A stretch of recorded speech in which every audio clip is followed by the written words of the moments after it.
আমার 28 বছর আমি ধর্মসভা করেছি, আমি বুঝতে পেরেছি একটা দলে আমাকে জয়েন করতে হবে, যে দলে জয়েন করে আমাকে কাজ করতে হবে মানুষের জন্য।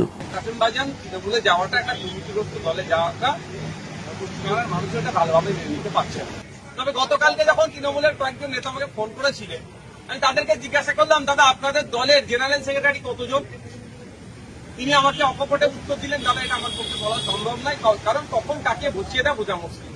তারপরে ভাবনা চিন্তা করে দেখলাম এই প্রশ্নটা যদি মমতা ব্যানার্জিকে করি, এই প্রশ্নটা যদি সুব্রত বক্সী মহাশয়কে করি যে স্যার আপনাদের দলের মোট জেনারেল সেক্রেটারির সংখ্যা কত, উনি আমার মনে হয় 5 মিনিট মাথা চুলকাবে, তারপরে হয়তো এক্সাক্ট সংখ্যাটাও বলতে পারবেন না। মানে যাকে মনে হয় সকাল সন্ধ্যে ধরে বসিয়ে দেয় একটা পোস্ট, বাকি সব ল্যাম্প পোস্ট।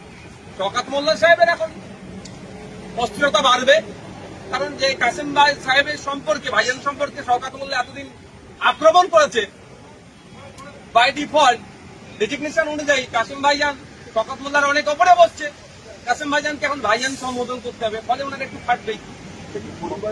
দেখুন একটা অন্য রাজনীতি দলে গেছে, আমি তৃণমূলের কংগ্রেসের চরম বিরোধী, বিজেপি চরম বিরোধী, খুশি হওয়ার প্রশ্ন আসবে কেন? তবে হ্যাঁ, রাজনৈতিক ভাবে আমি তাকে স্বাগত জানাবো, রাজনৈতিক ময়দানে রাজনৈতিক ভাবে মোকাবেলা করার জন্য আহ্বান জানাবেন। আমি সকলকে আহ্বান জানাবো। তৃণমূল কংগ্রেসের সাধারণ সম্পাদক হলেন